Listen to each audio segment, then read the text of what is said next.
कहानी। किताब की जरूरत नहीं है, हमारा भाई है हेल्प की जरूरत है। तो नीचे मुड़ी करके बोला, नीचे मुड़ी कर बोला सुंदर है, इधर सब कुछ देखिए। हाँ और थोड़ा सा नीचे, हाँ बस ऑन बन। देखिए मैं रामायण का एक भाग सुना रहा हूँ। जब से जो है भगवान राम और रावण की लड़ाई होने वाली थी, उसी तरह से विभीषण जो है अपने भैया को बनाने के लिए दरबार में गए। उन्होंने कहा कि हे भैया, सचिव वैद्य सुर तीन जौ प्रिय भूलं भव आस राज धर्म तन तेन करो कौन बेगहि नाश। अगर जो है मंत्री है और गुरु है और डॉक्टर है, वैद्य उसको कहते हैं, ये आपके डर से आपको झूठ बोलना, अगर तीनों कुछ सुहाती बात करें, हाँ हमारा सब ठीक है, हाँ हमारा ठीक है, फिर जो है ये ऐसा समय ही आ गया है।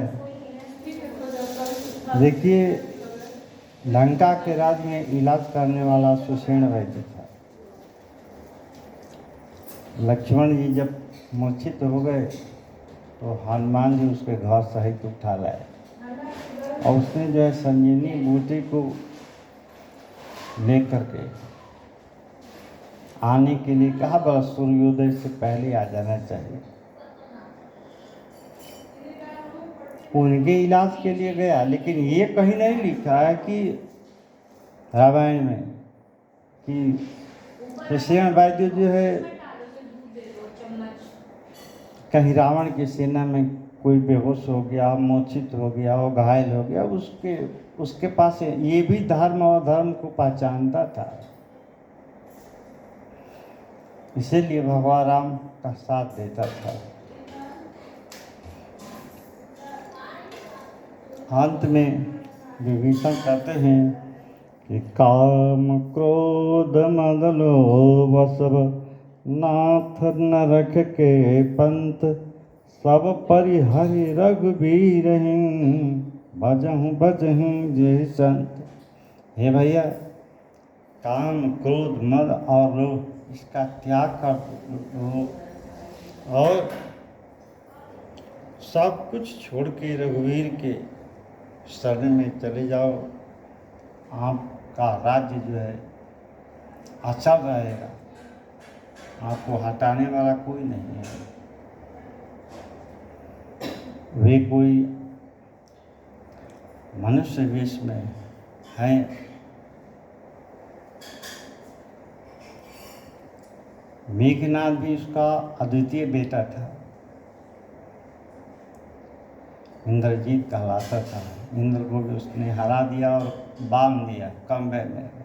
इसीलिए सभी तरह के पाशुपास्त्र दिव्यास्त्र बहुत जानता था, वो भी जानकारी की थी। लेकिन इधर से लंका के बारे में मेघनाथ हो चाहे कुंभकर्ण हो, रावण हो, कोई भी हो,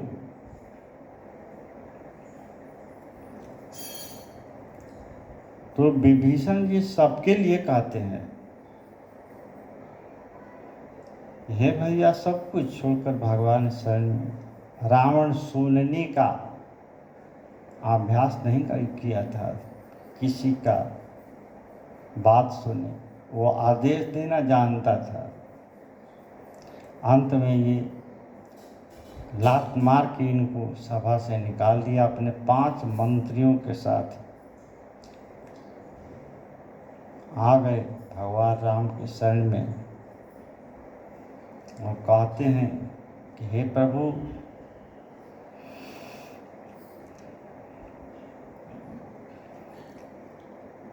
कानों ने आपके यश को सुना था, लेकिन आँखों ने कहा कि हमने उनको देखा नहीं है। इसलिए ये प्रभु आपके शरण में आया है। आपके यश को, आपके गुणों को, आपके धर्म को सब कुछ जानता हूँ। जिसमें काम, क्रोध, मद और लोभ चारों इकट्ठा हो जाए, उनको नरक में जाने के लिए कोई लाइन में नहीं लगना है और रिजर्वेशन नहीं कराया है और फर्स्ट क्लास के बोगी में जाए, अच्छा सेकंड क्लास के चाहे थर्ड क्लास में पहुँचेंगे नरक में। ये सृष्टि जो है 3 डायमेंशनल है।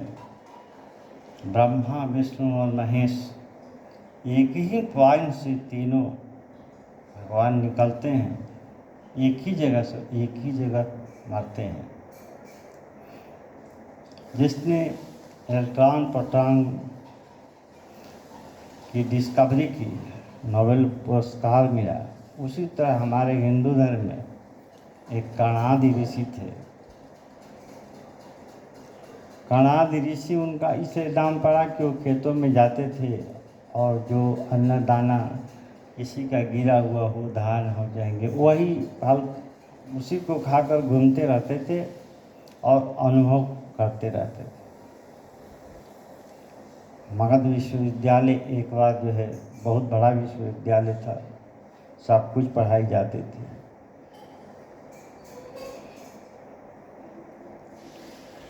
और ऋषि कणादि ने कहा कि जो क्रिया एक कण में होती है, वही क्रिया पूरे ब्रह्मांड में होती है।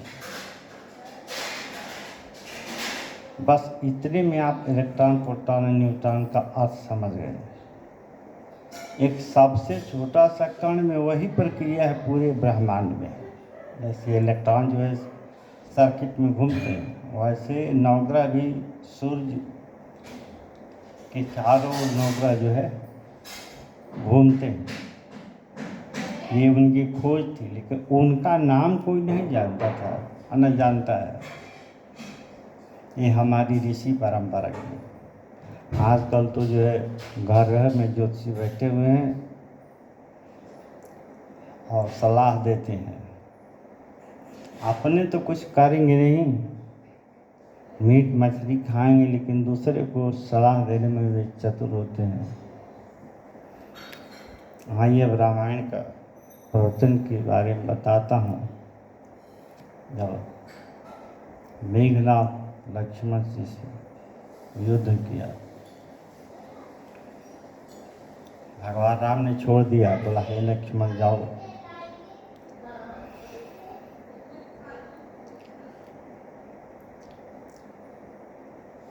लक्ष्मण मेघनाद दौ योधा, वीरहि परस्पर अति करि क्रोधा।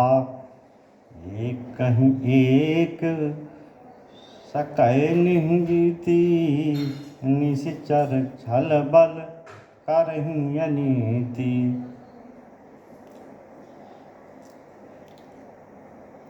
निश्चर जब मेघनाथ देखा कि हमारे प्राणों पर आ गए, लक्ष्मण जी छोड़ने वाले नहीं हैं, हमारे सभी दिव्यास्त्रों का काट करते जा रहे हैं, उसने वीर घातिनी छाड़े सांगी, तेज पुंज लक्ष्मण और लागे। वीरों को घात करने वाली और चमचमाती हुई भेजा उसने अपना मारने के लिए। उनके सीने में लगी और वो बेहोश होकर के गिर गए। यहाँ पर हनुमान जी संजीवनी बूटी लेकर के आने के लिए गए थे। रावण ने पूरा इंतज़ार कर रखा था कि हनुमान जी वो जामवन जी से सर कि हे हनुमान, तुम ही संभव है संजीवनी बूटी का, लाने में सक्षम है। हनुमान जी गए, रावण ने एक मरीच राक्षस था, उसको कहा तुम कैसे न कैसे हनुमान जी को उलझाए रखो। उसने कहा कि जिसने पहली ही बार में पूरी लंका का विध्वंस करके चला गया, उस परमवीर हनुमान का रास्ता मैं कैसे रोकूंगा। जहाँ पर सुबाहु एवं ये बक्सर के पास थे, जब यज्ञ हुआ था तो मारीच को भगवान ने भी नफर के मार को दे दिया, वो 100 योजन जा करके दूरी पर गिरा, वही मारीच थी। भगवान समझते थे, वो तो नरलीला थी भगवान की। रावण ने भी मांगा था कि कोई आदमी जो है हमको मार देगा, सब कुछ मांग लिया, अमरता का बोला ये तो मैं नहीं दे सकता हूँ। बोला सब जीव मार सकते हैं, लेकिन आदमी आप कह दीजिए कोई मार देगा। वो समझता था कि कोई भी आदमी हमारी जो है राक्षस खा जाएंगे, निशाचरों का स्वामी था। देखिए रामायण की लड़ाई और महाभारत की लड़ाई 18 दिन चुकी, दोनों लड़ाई में फर्क था।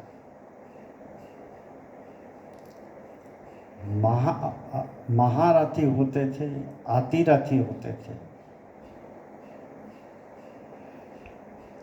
भगवान सन्यासी वेश में लड़ाई लड़े, वहाँ कृष्ण ने अपना कवच उतारा ही नहीं है अर्जुन के लिए, धर्म के लिए प्रण भी किया है भगवान कृष्ण ने। हे भैया युधिष्ठिर, यदि अर्जुन भीष्म पितामह की ओर बाण नहीं चलाता है तो मैं ललकार करके द्रोणाचार्य को और भीष्म पितामह को मार लूँगा। भीष्म पितामह जो है अटल प्रतिज्ञा थी उनकी, भी शादी नहीं किया। और रावण जो है मारीची जो है ऋषि के वेश में बैठा हुआ है, उसने बहुत शिक्षाएं दी। हनुमान जी ने कहा कि आपको जा करके नहा करके आता हूँ तब आपको दक्षिणा दूंगा। तब तक एक मगरमच्छी थी, उसने पैर पकड़ा, बोला ये साधु नहीं है, ये राक्षस है। मारीची आपका रास्ता रोकने के लिए रावण ने भेजा है। और उसके बाद जो गंधर्व थी, गंधर्व लोग चली गए हनुमान जी के पैरों से लग करके। हनुमान जी आए, उन्होंने कहा अपनी पहले दक्षिणा तो ले लो महाशय। आप पूंछ में लगा कर बांध कर ऐसे पटका कि फिर दोबारा उठिए ही नहीं। यहाँ कहते हैं आधी रात गुजर गई, लक्ष्मण जी बेहोशी रहेगा। अब हनुमान जी लेकर संजीवनी बूटी ले नहीं आए।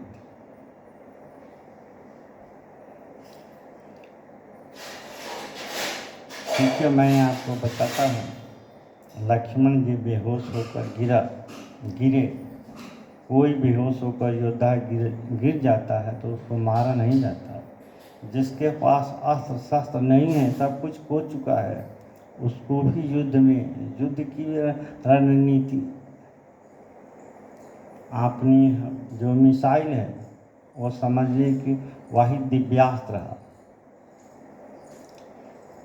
पाशुपास्त्र एक ऐसा था जो भगवान शंकर उसी से सृष्टि को लय और विलय करते हैं।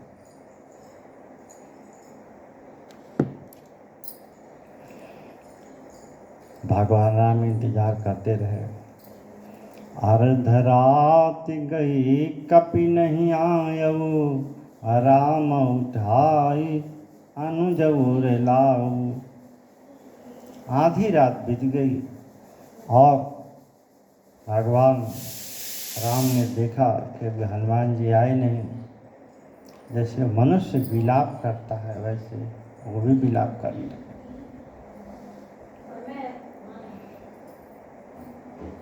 महाभारत में जो है अस्त्र शस्त्रहीन अभिमन्यु को कुछ भी नहीं था उसके पास में, 7 महारथियों ने घेर कर मारा।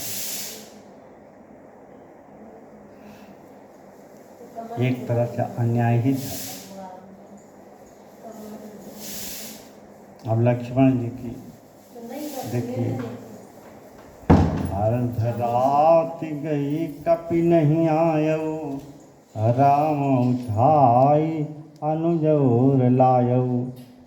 भगवान ने उनको गोदी में रख करके और विलाप करते हैं। कैसे? जैसे मनुष्य कुछ खोने पर विलाप करता है। यह संसार ही ब्रह्ममय रूप है और इसके साथ शक्ति भी है।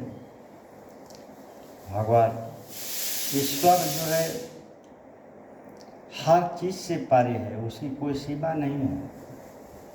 त्याग वीरो, दया वीरो, विद्या वीरो, विचक्षण पराक्रम महावीर, सर्वधर्म समाश्रित, पंचवीर समाख्यात रघुवीर इव स पंच रघुवीर इति ख्यात सर्ववीरो पलक्षण। अब भगवान राम कैसे विलाप कर रहे हैं सुनिए का। अर्ध रात गई कपि नहीं आयो, राम उठाई अनुजोर लाओ। उन्होंने देखा कि आधी रात गुजर गई, हनुमान जी आए नहीं। भगवान विलाप करने लगे। कैसे? जैसे आदमी करता है। भगवान शंकर कहते हैं उमा से कि हे उमा देखो, जिसकी दृष्टि से इस सृष्टि का लय और विलय हो जाता है, वो आज कैसे भगवान श्री राम रो रहे हैं। आगे कहते हैं कि हे भाई लक्ष्मण उठो जगो, जय हो कवन अवध मोलाई, नारी हेतु प्रिय भाई गवाई। सोतबित नारी भवन परिवारा, हो ही जाहि जग बारहि बारा। जाऊं जन तऊं बन बंधु बिछोहु, पिता बचन मन तऊं नहीं ओ। इसका अर्थ सामान्यतः यही लिया जाता है कि यदि मैं जानता कि ये स्थिति हे लक्ष्मण तुम्हारी होगी, तुम्हारे बिना मैं लंका में रावण से तुम्हारे ही सहारे विजय के लिए, अगर तुम ही नहीं बचे तो मैं अयोध्या में मुँह जाकर क्या दिखलाऊंगा। शुद्ध वित्त नारी भवन परिवार, लड़का हो नारी हो सब कुछ मिल जाता है, लेकिन सहोदर भाई नहीं मिलते हैं।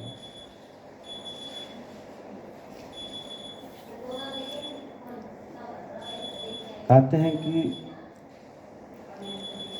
मैं पिता के वचन को ठुकरा देता है, ऐसी बात नहीं है। इसका अर्थ ये है कि एक बार मेघनाथ सरजू नदी की तीर अयोध्या था। भगवान ये चारों भाई खेल रहे, तब तक सरजू नदी में भगवान का पैर राम का पड़ा और एक मगरमच्छ के रूप में राम मेघनाथ मारने आया था। उन्होंने खींच लिया और खंजर तलवार से मारने के लिए तलवार उठा लिया। दशरथ जी ने रोक दिया, बोला ये पानी का जीव है, छोड़ दो, तुमको कोई नुकसान नहीं पहुंचाएगा। भगवान राम ने उसको पानी में छोड़ दिया। यही कहते हैं कि हे भाई, यदि मैं जानता तो जिसको पिताजी ने मना किया था मेघनाथ को मारने के लिए मैं काट देता वहीं इसको। ये नहीं कि मैं पिताजी की आज्ञा पालने के लिए वन में आया हूँ, वो तो होगी ही होगी। 14 साल का वनवास था उनका, भगवान राम का। देखिए कुछ ऐसी भी चीज़ें हमको, मैं तो साइंस का विद्यार्थी हूँ, पढ़ता हूँ, पढ़ाता भी हूँ, रिटायर्ड आदमी, आज आर्मी का हूँ, फिर भी हमारी धर्म में प्रवचन सुनना, लोगों की बातें सुनना, रामायण हो चाहे महाभारत हो, सब कुछ मैं सुनते रहता था। सुनते सुनते सुनते एक साइंस का विद्यार्थी आ गया इस आर्मी में। भगवान राम का अंतिम रूप से कभी मुंह से राम नहीं निकलता है। वाराणसी को आप क्या समझते हैं? क्यों नाम पड़ा वाराणसी? वरुणा मध्य, वरुणा नदी है और उधर में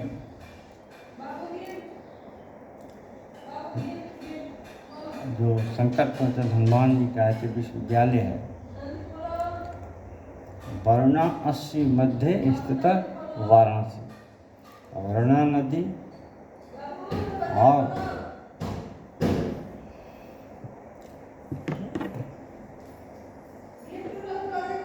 अस्सी घाट तक वाराणसी कहा जाता है। आप तो वाराणसी इतनी, जिसमें मैं 12 साल पढ़ा, आज जाता हूँ तो हमको लगता ही नहीं कि यहाँ कहाँ हम रहते थे पहले, इतनी भीड़ हो गई।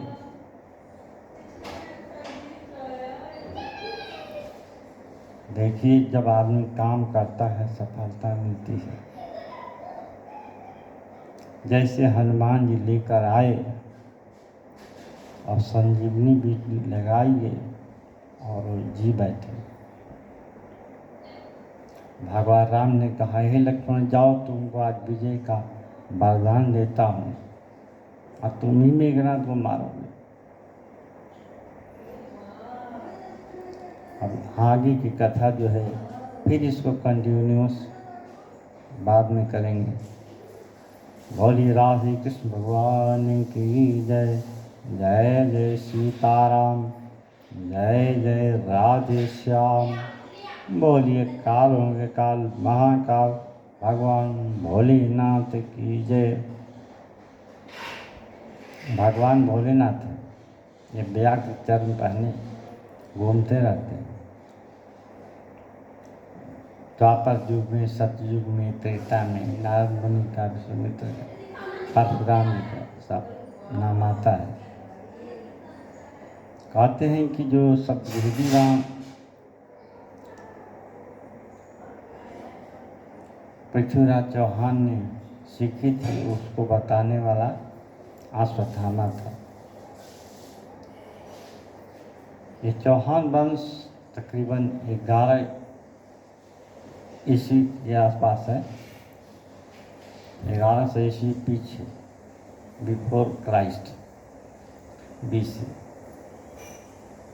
ऐसे कोई एक्चुअल डेट ऑफ बर्थ नहीं है। पृथ्वीराज चौहान एक अप्रतिम योद्धा थे और उनको सिखाने वाला अश्वत्थामा को भगवान ने 3000 का साल तक का हिसाब लिया था। आज भी लोग कहते हैं अश्वत्थामा जीवित है, वहाँ दिखा, वहाँ दिखा, वहाँ दिखा। महाभारत में ये जो शरीरधारी है, इस दिन इसके शरीर को छोड़ना ही पड़ता है, अमीर हो चाहे गरीब हो। यदि आप दूसरे की भलाई किए हैं, मदद किया है, तो भगवान आपको मदद करेगा। और यदि जिंदगी भर लूटा है, मारे है, तो फिर सज़ा के एक न एक दिन अधिकारी बनोगे ही। यहाँ तो सज़ा मिलेगी, वहाँ भी मिलेगी जिस सर्किट में आप पहुँच गए। 84 लाख जोनी कोई मतलब ऐसी जोनी नहीं है, 84 लाख सर्किट्स हैं और 2 सर्किट के बीच में थोड़ा सा अंश होता है, उसके कहते हैं भौतिक, मतलब उसी में भौतिक जोनी में रहते हैं।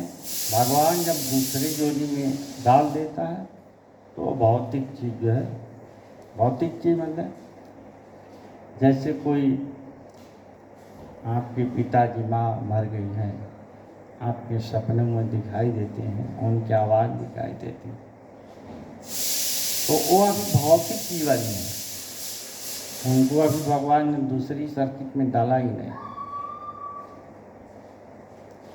आदमी उसको कहना गलत बात है जो ना काम आ सके आदमी के लिए।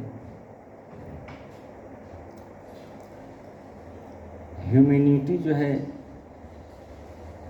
कोई धर्म नहीं, मानवता जो है सबके प्रति है, चाहे किसी जाति का हो, धर्म का हो। लेकिन क्या कहा जाए, सब चीज़ की परिभाषा लिखा है, ब्राह्मण से लेकर हिंदुस्तान तक के लिखा हुआ है परिभाषा। कालिका पुराण में है। चलिए अब अगले में क्या कैसे होता है रामायण के बारे में मैं आपको निश्चित रूप से सुनाऊंगा। आप सुनिए और जितने सनातन धर्मी हैं उनको सुनाइए भी।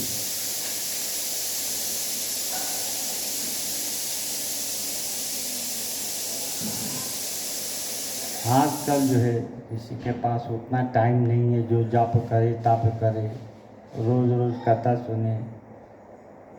इसके लिए भी भगवान ने शंकराचार्य के रूप में लेकर के उन्होंने लक्ष्मी जी की आराधना किया है, जिसको कनकधारा स्तोत्र कहते हैं।